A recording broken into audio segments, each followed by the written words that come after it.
이번 태양광 상승에서 꼭 주목하고 알아야 되는 것들 이겁니다 라고 정리를 해드리도록 하겠습니다. 어떤 걸까요? 자, 갑자기 올라갔습니다. 어제 갑자기 OCI, 한화솔루션 이런 태양광주들이 쫙 올라갔어요. 이게 얼마만이야? 반가워 했습니다.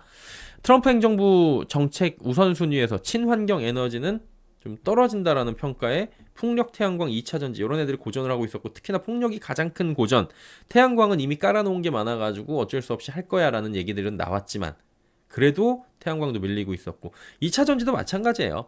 뭐 이미 다 깔아놨고 그 다음에 이걸 뭐 IRA 어떻게 돌려, 이미 저렇게 노동자들이 일을 하고 있는데 저기서 이미 다 지어놨는데 그리고 또 짓고 있는데 이걸 어떻게 돌려 라고 하는데도 고전하고 있어요.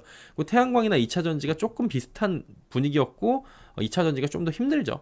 그리고 태양광은 마찬가지로 지금 엄청나게 투자를 좀 되고 있는 상황이고 되돌리기 좀 어려운 상황이어갖고 쉽지 않을 거다라고 하는데도 계속 쉽지 않은 주가 흐름을 가져가고 있던 어처구니 없는 상황이었죠. 근데 갑자기 태양광에 무슨 일이 발생했을까요? 볕이 들었습니다.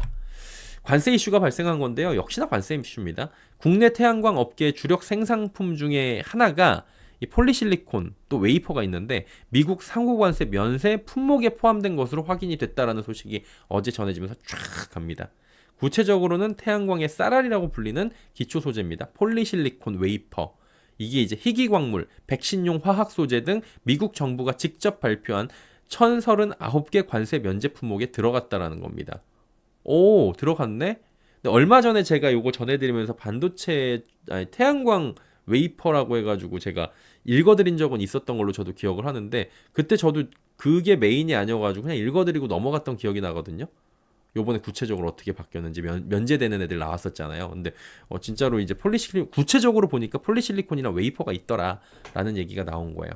이 리스트는 미국이 직접 생산하기 어려운 품목들로 구성됐고 금액으로 따지면 945조 원. 많죠. 폴리실리콘은 태양광 밸류체인의 기초 소재로 불리며 웨이퍼로 가공된 태양광 셀의 기판 역할을 합니다. 이 셀들을 연결시켜 완제품을 만든 게 그게 이제 태양광 모듈로 되는 거고요. 당연히 호재입니다. OCI 홀딩스는 현재 말레이시아를 거점으로 베트남, 태국, 동남아시아 지역에서 폴리실리콘과 웨이퍼를 생산하고 있다 보니까 주가에 바로 반영이 됩니다.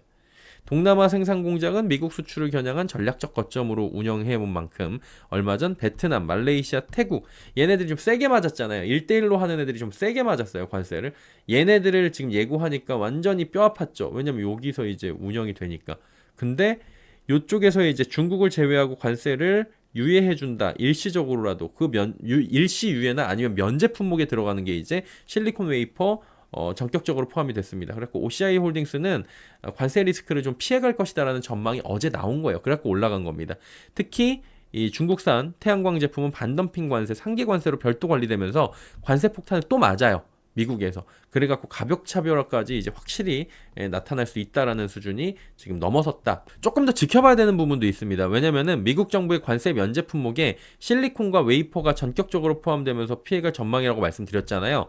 근데 한화솔루션 큐셀 부분은 한국과 동남아의 여기서 셀을 수입해갖고 현지에서 모듈을 직접 이렇게 만드는 거예요. 근데 미국에서 상호관세가 면제될 경우에는 고객사의 부담이 줄어들어갖고 간접 수혜를 입을 것이라는 보인다는 전망이 올라간 거였는데, 다만 태양광 셀이랑 모듈 제조사인 하나큐셀은 조금 더 지켜봐야 된다라는 의견이 나오는 게, 이 최근 미국 관세 국경보호청이 스마트폰, 노트북, 전자제품 이것과 함께 태양광 셀 모듈 이걸 상호 관세에서 제외한다고 지난주에 말씀드렸잖아요. 근데 이게 최종으로 결정된 건 아니다잖아요. 90일간 그래가지고 그거는 좀 예의주시해야 된다라는 거고요. 특히 하나큐셀은 그동안 한국, 말레이시아에서 생산되는 셀과 모듈에 대한 무관세 쿼터를 적용받고 있었던 만큼 상황을 예의주시하고 있다라는 겁니다. 그래가지고 요거를 지금 90일 유예가 면제가 된 다음에 그 다음에 얘네들이 지금 어떤 식으로 넘어가야 될 건지, 면제를 시킬 건지 아니면 얘네들을 따로 넣어갖고 다른 쪽으로 들어가게 될 건지 그 부분들을 좀 봐야 될 거고요. 그 다음에 하나큐셀은 상호관세의 위험을 피하기 위해서 다만 미국에서 태양광 밸류체인을 구축하고 있다. 이런 부분들이 아마 지금 다시금 재조명을 받고 있는 모습이에요. 그래가지고 얘네들이 태양광 셀을 하는 건지 모듈을 하는 건지 아니면은 웨이퍼를 하는 건지에 따라서 지금 약간 희비가 엇갈릴 수가 있어요. 하나는 확정이고 하나는 지금 일시유예고 뭐 이런 상황들이 벌어지고 있는데, 일시유예는 계속 갈 건지 그걸 보셔야 되는 거고, 그 다음에 하나큐셀 같은 경우에는 계속 이제 미국에다가 인got 웨이퍼 각각 막 이런 식으로 확보를 하고 있잖아요. 그러면 이제 관세를 피할 수가 있게 되겠죠. 이번 트럼프 행정부의 관세 정책은 결국에 미국의 태양광 산업 구조에도 큰 변화를 예고할 수밖에 없는 셈입니다. 미국 선투자 그리고 투자를 진행하고 있는 국내 기업들과 관세 면제까지 받는 수준의 가격 경쟁력이 확보가 되면은 얘네들은 향후에 조금씩 이익이 올라가는 그런 모습들이 나타나겠죠.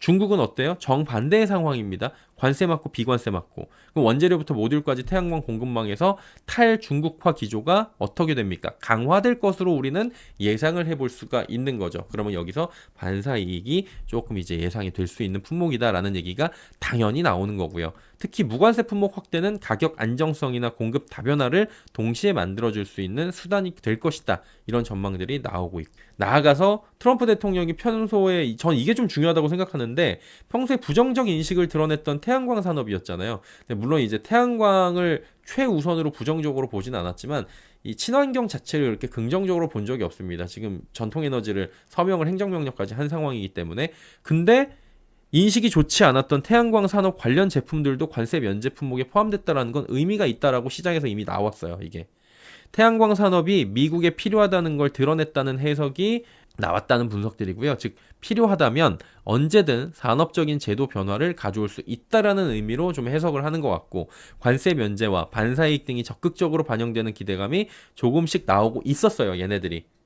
그러다가 갑자기 꺼져가던 태양광, 주가가 꺼져가던 태양광이 이렇게 단 한 방에 기대감이 유입되면서 주가에 오히려 선반영이 이루어졌잖아요.